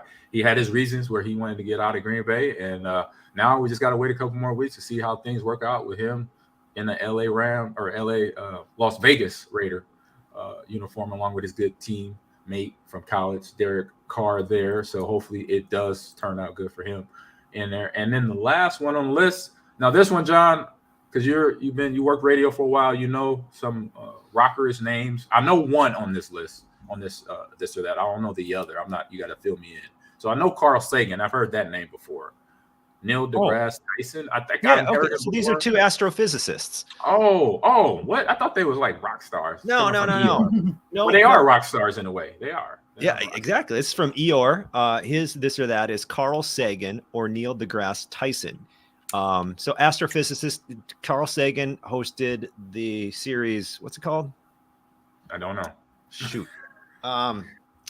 It's about space and stuff. Okay, actually now it's Cosmos. jogging my memory. Got it. Cosmos, the very first Cosmos. Neil deGrasse Tyson did a remake of it as well. In fact, Neil deGrasse Tyson once visited Carl Sagan as a kid because he was interested in everything Sagan was doing, and Sagan signed a card for him and told him, encouraged him to whatever, keep fighting for his dreams or whatever. And so Right. I'm gonna go Neil deGrasse Tyson though, man. It's listening to those guys talk is so much fun. I love Neil deGrasse Tyson. There's something he said once about how we're all stardust, basically. I heard that. Yeah, it's like a 2-minute thing. Like the most fascinating question or fact, I think, is what it called if you YouTube it. And he goes into this whole description of how stars explode and blah blah blah. And now you're alive, and we're basically stardust. So it's really cool. So I'll go Neil deGrasse Tyson. All right. What about yourself, Dominic? I'm gonna go Tyson too. That fun fact you shared, John, kind of pushed it over. Like that's so cool. He got to meet Sagan, and then he got to kind of live out his dream and got encouraged from Sagan. Nice. Yeah, I'm with y'all too.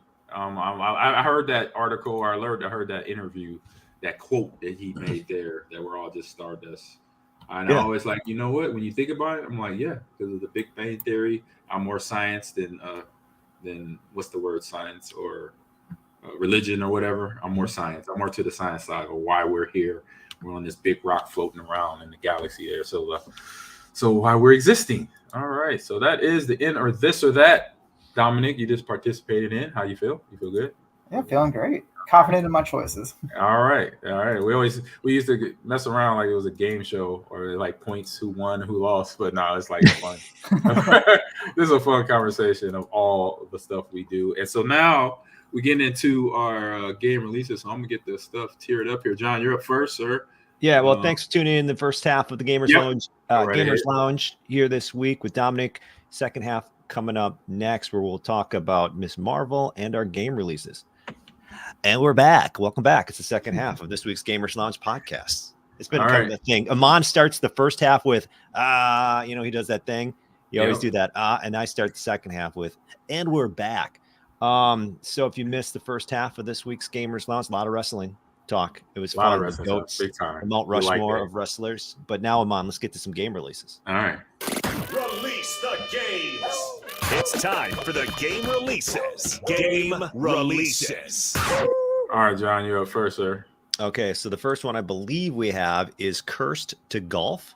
Oh, hold on. Or what do you got? You bring up whatever you want. Oh no, we'll go to that one. No, I have it. I Okay, can switch it. I can switch it. I'm good like that. Boom. There you go. Product not yet rated. Ooh, not yet rated product. Basically for Nintendo, PS4, Xbox One, PC, Xbox X, and PlayStation 5 is called fun. Curse to Golf. Now look at the graphics. The graphics are nothing to write home about, but you get to basically play these side-scrolling, which is kind of interesting because when I think of a golf game, I don't think of a side-scrolling type of view of golf, but it's more fantasy golf, I guess. It's an adventure where every shot counts. Players are tasked with making it out of golf purgatory to become a golfing legend.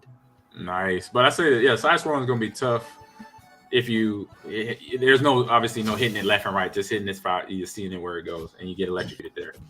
I see that. So we're watching the video on Twitch right now. I don't know. What do you guys think? Does this, I don't know if this does it for me. Well, the graphics are nice. I like those. What about yourself, Don?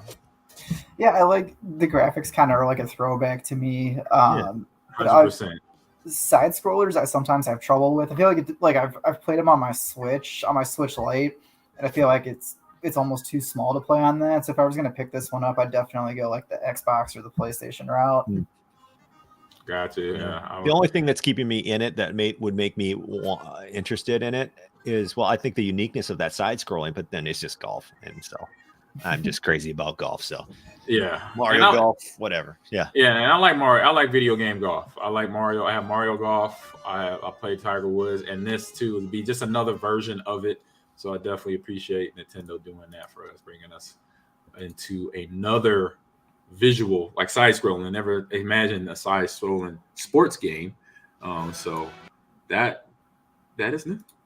And before we get to Mon's Madden, because Madden 23, you got one more though. I got one more. Yeah, and this one I just picked because I thought it was fun. Are you smarter than a fifth grader? Remember that TV show? I don't know. It was on TV, and people they asked adults questions that fifth graders are supposed to know. So that's what it is. It is basically that same thing.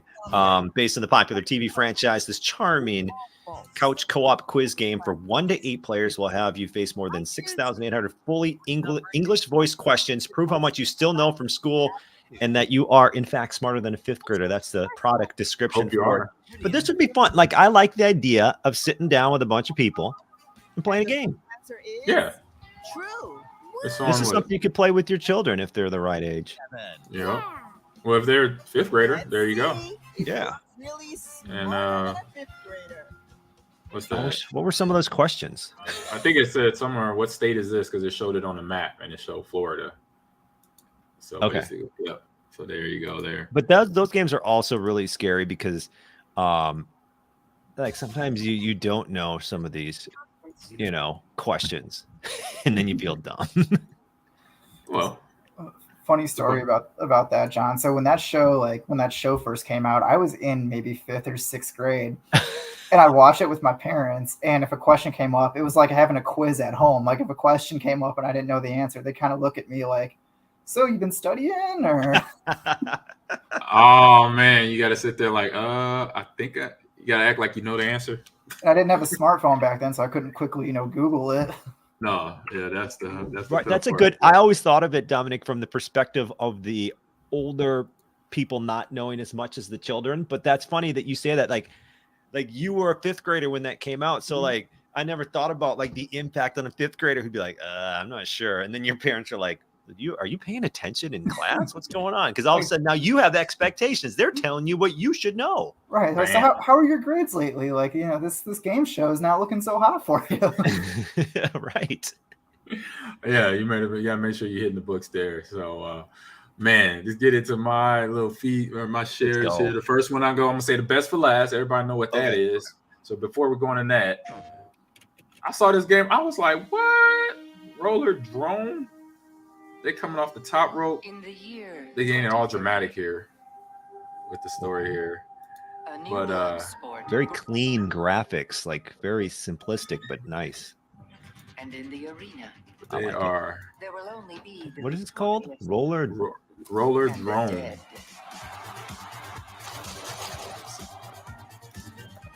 So you got Hey, Wow, you're shooting people. it's a single player, third person action shooter. I said, what? I said, oh yeah, I got to talk about this. You on roller skates and you shooting people. Like, come on. So it looks like roller derby to the extreme. To the extreme, like for the death. Okay. Yes. It's a third, like I said, single person, third person action that is seamlessly blends high octane combat with fluid motion to create action experience like no other. Yeah, this is definitely like no other. This is like takes me back to like Total Recall. Remember with Arnold Schwarzenegger, that old futuristic movie where you basically like wrestling, we're promoting death on TV, and this is it right here. Just like it's in the game now, but you know how you do it on roller skates is out. What's today? It came out yesterday. So that game right there, what? That's fire right there. Oh, it doesn't look bad. I'd check that out. I would check that out. They're coming off the top rope with that thing here. They like, man, they said we're gonna have roller skates and we're gonna kill you at the same time. All right, here now I'll say the best for last, and then I'm gonna try. Hopefully, I don't know if we have enough time for this. What I got to share along with this Madden is coming up here for everybody. We got we got the audio. Let me turn that on. Foundation for consistent, So more realistic gameplay design. Big Baby Duke says Madden is all that matters this week. So we got the field sense now that's been added to the Madden gameplay. So the field sense, if you remember back in like 2007, 2008, 2009, where they had the field vision, so it's kind of like that. You can enable and turn it on and off. Thank God, but it does help you find your receiver a little bit better. So Madden 23 equips players with the more control at every position in every mode, and in a new foundation of consistent and ultra-realistic gameplay. So when it's on all platforms there, check it out. It is out this Friday on all the systems. And there's the motion capture, which I've done before, guys. I know, John, you know, but Dom, I don't know if you ever know. But I was able, and doing the motion capture was pretty fun, getting that whole suit, the balls and everything so they could read everything. It's pretty cool. It's so funny how much technology and effort goes into this every year. Like, look at this. They got the suits. They got people going low, one going high. You know, there's kind of duo tackling, two people tackling. Some, like, there's so much effort goes into it, and then it'll come out and somebody will be like, that sucked. You know what I mean? There's like, always feedback. It's true. They You're right. spend months and there's technology and they're trying to make the game better and better and better. And that sucked.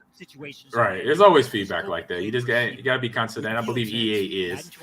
You feel the same, Dom? Yeah. And it's crazy, kind of like how you were saying, John, like not just with Madden, but with all the sports games, is they have it's a yearly release and it comes out at the same time roughly every year. So they have a year to do all of that mocap and all of that you were talking about earlier, John, like just the hours that goes into it blows my mind every year. Yeah, that's a good point. That once the clock's ticking. I mean, they probably should have been starting Madden 24 by now. I'm sure they have. They have. They probably have started Madden 25 to be honest. Yeah, both of y'all are right. I mean, I talked with. Remember, we had Clint Oldenburg, one of the Madden executives and developers, and they're working on Madden 24 right now. So this is a completed project, obviously with the DLC that will be coming to it with Mutt and then updating rosters. But then outside of that, they're already on into 24 right as we speak. So you're both right on that statement. So yeah, so that is out. I'll let this video run a little bit so some of the Madden heads in here can see some of the other little things that you can do with throwing the ball. You can place the ball away from the defensive back and take shots downfield with accurate back shoulder passes. Ooh, there's Cooper Kupp right there. Back shoulder passes, huh? That's Aaron Rodgers' favorite throw right there. Back shoulder throw. Elite NFL QBs. Yeah. Skill-based passing is a game changer for all skill levels. So you can set the target point. Look like you can set it on the where you want to throw the ball yourself. Running the ball using the left stick. I won't be reaching that level quite yet. Players would get gradual banking turns versus sticking a foot in the ground. I like the assist by the computer. Leading to situations where you just couldn't make a play and pick up those extra yards. All right. Oh, we got to see the cuts real quick. Okay. And the left stick with the running backs. Ooh. Now you can precisely hit the gaps as you speed them. Okay. Well, MCM right there. Oh, Lamar Jackson giving it to him. That's my guy right there in Madden now. Madden.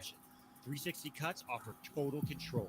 In face of the franchise, you can play out your NFL career Nice at total one of control 5 different cuts. positions, including wide receiver and defensive back. That was a nice little. All right, put the hand up and while the new everything. 1v1 battles are available in every mode, this is where it really comes to life.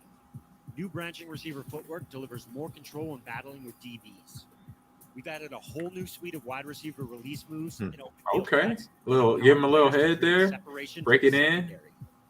Make him thinking he's going out. He comes in. Now have the Tutty. ability to get creative and fake out. Big the Baby Duke on Twitch says, got mine pre-ordered for PS5, picking it up after work on Friday. Yes, Doesn't that indeed. sound like an awesome, like, DB is gonna he's just pumped for the weekend, I bet. Yeah. We built this year's game to empower players and we're just getting I started. was reading about this too. Franchise mode, there's some differences in the franchise mode as well. Mhm. You know what I'm talking about? Like, no, I don't. What you talking about, John? all right, so franchise mode, there's a couple of different features or tweaks.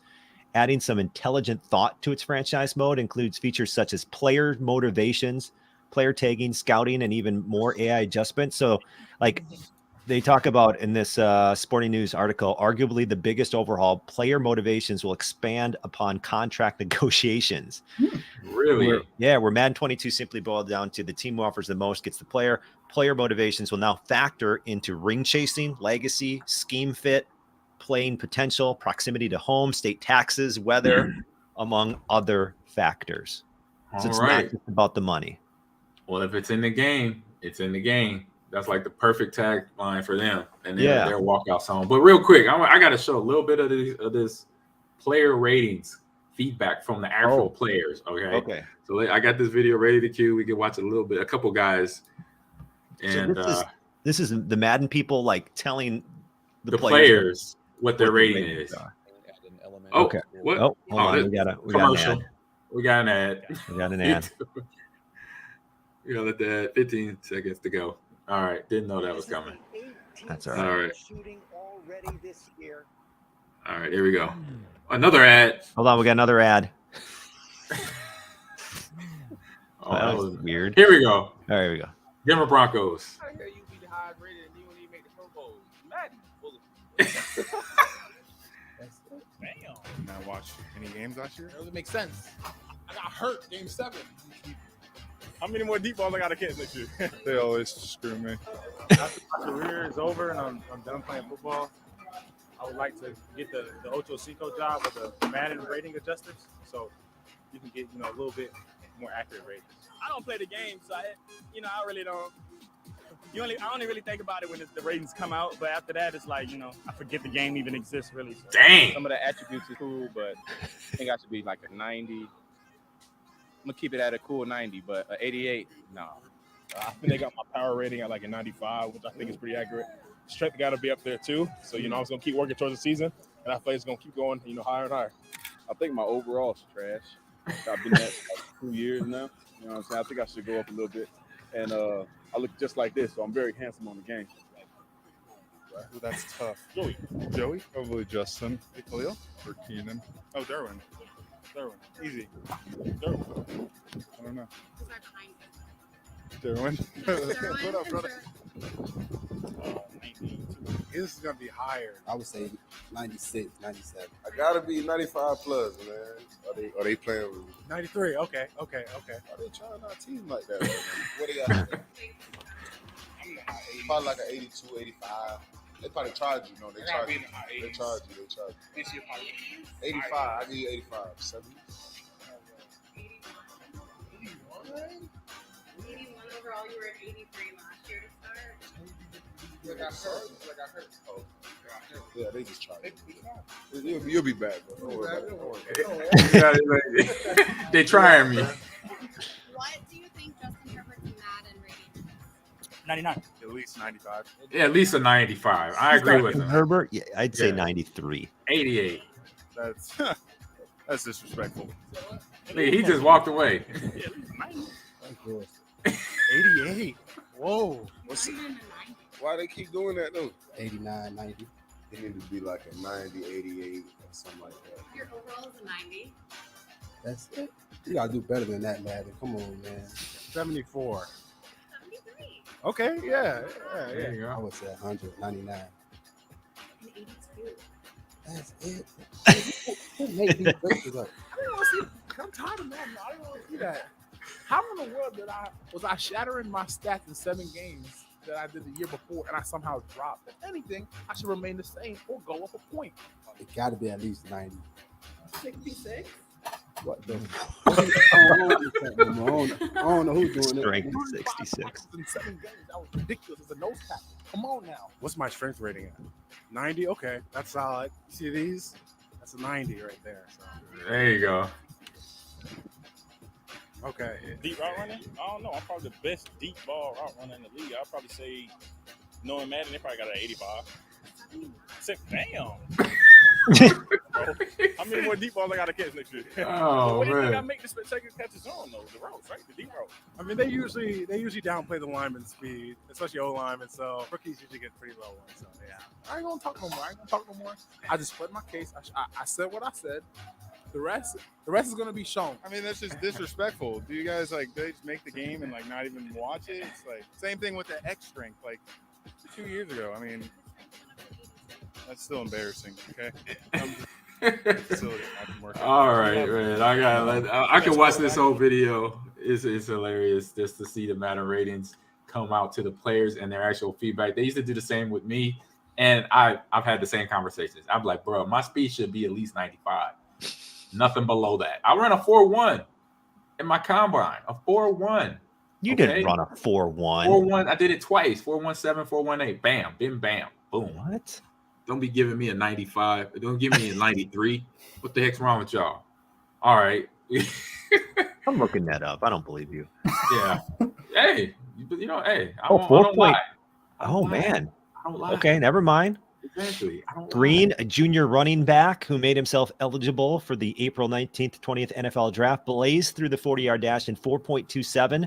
Then during a second run was timed by some scouts at 4.18. Thank you. See? That's what I said. 95? I need at least a 90. I need to find 95 or up. 95 or up. All right, let's get into this last segment before we got to get out of here because I got to run here in a minute. It's the fun conversation of Miss Marvel and what's on stream, guys. Row, row, row your boat gently up the... sorry. Excuse me.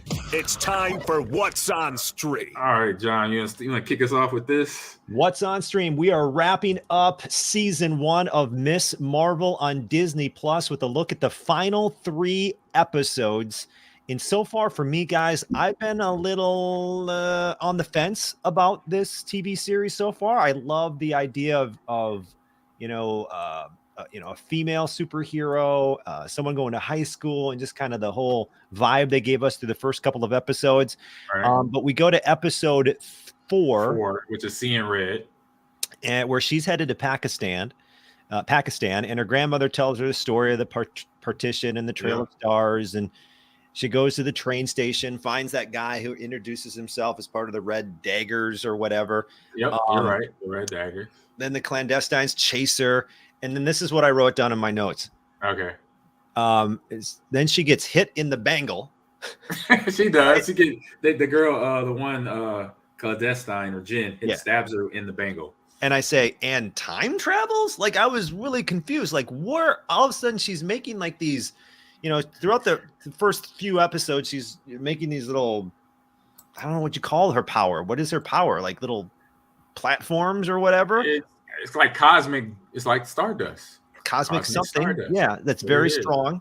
And then all of a sudden she time traveled, and I wrote slow episode. So up until the end with the chase scene, I thought it was a slow episode, and then I was confused because I'm like, did she just time? Are we time traveling now? Well, what's going on, John? They're connecting the dots. She's trying to, for one, hide the fact that she has powers from her parents and her friends. Where Bruno's the only one. He's stuck in friend zone.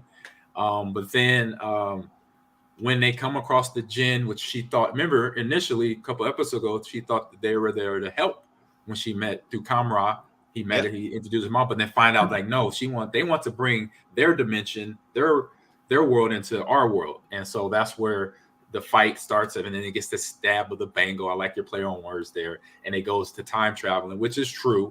But now she's finding out about her family, her great grandma, and where and why she is who she is because of this piece of art, jewelry that is in their family. And now she's trying to figure out. She's still figuring out who she is. She's just a regular teenager, but on top of that, now she's a teenager that's been introduced to the superhero world, and we all know how that goes. So with that episode, yeah, it goes down that storyline, which I like. I like hearing the background stories. Me being a comic book reader, I love all of this, John. And so yeah, this is the part where, like I said, they have to connect the dots to get everything to make sense once we get to the next episode, episode 5, where it's time and again, where the bangle reveals Kamala the secrets, where we're talking about the family lineage, and then also how the veil can then be taken back if the Jinn get what they want here.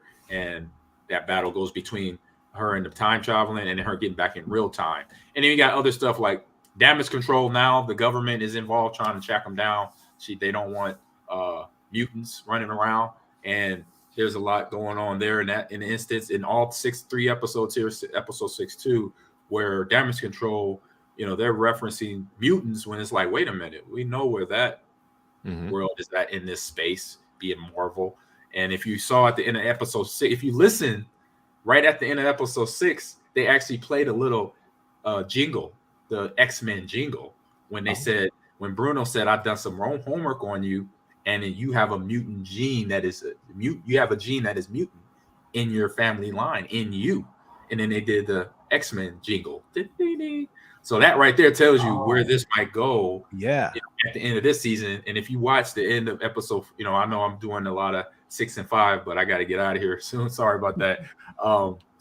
Also, you see, and this is where she get introduced to the Red Daggers right here that we talked about, that you mentioned already. But then at the end of episode 6 too, you see a big reveal at the end if you watch all the way to the credits. So when you watch your comic book movies and TV, always watch to the credits, please. So you see a nice little I say post credit scene there. So Dominic, before I go there, Dominic, you got anything you want to add? Have you watched this series? Do you know what we're talking about? So I'm a little bit behind on the Marvel TV shows. I got to get caught up, but I like what you were saying, Ahman, about connecting the dots and coming back from the comic books. And we know you're talking about Marvel, you're talking about mutants. You know where that's going. I just got finished reading X of Swords, which was a big crossover X-Men comic. So I love anything to do with X-Men. So I'll definitely check this out and check out that post-credit scene you're talking about, Ahman. Nice. Yeah, nice. and so I didn't mind the history lessons either, because I thought episode 5 there was that kind of history lesson on the partition. So I thought that was really well done. So she actually really did time travel. And she goes on to find out that she was the one that helped her. That would be her great grandmother. Her great grandmother. Yeah. Yeah. She's the one that created this trail of stars that has been talked about in the family. So I thought that episode, once again, I don't know. I understand the reason to tell these backstories. I just thought a lot of these episodes dragged on, just for me, in my own personal opinion. And I thought episode 5 started slow, but they brought the story together nicely, I thought. So so I stuck with it. So I overall, at the beginning, I'm watching, I'm like, this is, once again, we're getting slowed down. Like, I want to know more about her powers. I don't really, I mean, I understand that's part of the story, but I thought they brought it back together. And then episode 6, I really liked. Kamran is being chased. He says he's being crushed from the inside out because his mother transferred her powers to him. Yeah, when she finally got a point of common sense and said, "Oh, okay, let me change all this. I'm sorry. Let me do this. Let me sacrifice my body and and myself to stop all this, because I realize now what's going on, which is not good." So right, and I really like a good planning scene. Those scenes where they lay out the plan, the characters lay out the plan, and then you see it play out as they're talking about it. And they had one of those fantastically done planning type of scenes where they lay out the plan in the high school. Right. And on the chalkboard, and then they see it play out. So I thought that was really fun and well done. I love a good planning scene in a movie or TV show. Yeah, I do. And so with that being said, did you see how did you watch after credits?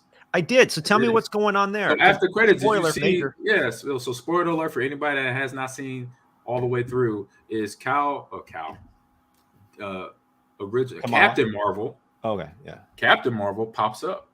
Mrs. Marvel is in her new outfit that her mom made for her from a necklace that broke, and that's why you see the symbol. That nail symbol is now a part of her outfit. Her mom, now once she tells her mom and dad everything, the family finds out. Now the pressure's off, but now she could kind of be herself So her mom does a gesture, which they try to do earlier in the series, make a costume for her. They failed with the Hulk stuff, but then they made a new suit. And then as she's wearing it and flaunting around New York, they had the big battle scene at the end with the damage control and then Cameron kind of exploding, getting him under control.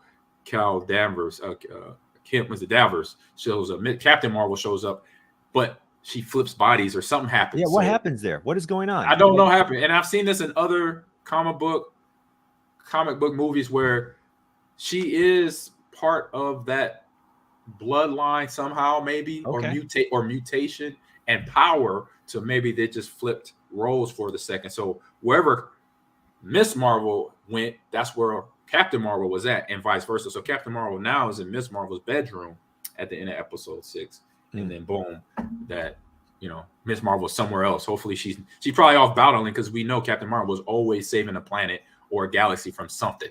So she probably went and take care of her duties, and they just flip roles there. So that was the cutscene there. I gotta get going. I got a job to go to. We went long. It was a great stream. Can I just real quick? Yes. 7 out of 10 is what I give the Miss Marvel season 1. To me, it's good and probably worth your time. 7 out of 10. It's definitely worth your time. It's a lot of good stuff in there, and they got everything that we know about the Marvel universe is in it, referencing different things. So pay attention to what they call them Easter eggs, and you'll love it, and you'll be ready for She-Hulk and other stuff that's coming on Disney Plus. They killing the game. I love DC, Dominic, but I already know Marvel is The Rock. You know what The Rock is cooking right here. That's what Disney's doing right now. So, Dominic, I want to say thank you for jumping in for this stream. This was a great conversation. With that wrestling, you just took us to a whole new level of that conversation that opened my mind up. And now you got to have me do some things here on YouTube today and tonight, looking up some things about The Rock and John Cena and their walkout. I always knew that stuff was cool. It was always catchy. Like I said, if you had grown men, that was my teammates, acting like them, then I'm like, they're doing something that's catching they're giving them the entertainment bug in my locker room. So appreciate you again for sharing your time. And definitely we could do this again anytime you're ready and willing to get some new information about what you're doing. Let us know. We'll bring you back on anytime. And John, again, good friend, good job as well. And everybody in the chat, appreciate you for giving us the feedback, dropping in some funny lines in there from Big Baby Duke. And he only wants Madden. That's all he wanted to know about Madden. So we got that all covered. So again, spoiler, there's some more scenes of Miss Marvel catching on Disney Plus. It's still live. You can actually watch it 3 or 4 times. That's what I've been doing, watching it over and over and over again. So all right, guys, see you next week. Or actually, I will be gone next week. I'm going, like I mentioned, I'm going to Ireland. So I'll be back. So it'll be a couple weeks from now. I will see you back on this same bat channel, 11 a.m. here on Ahman Green's Gamers Lounge on YouTube and Ahman Green TV on Twitch. All right. Peace out, guys. See y'all later.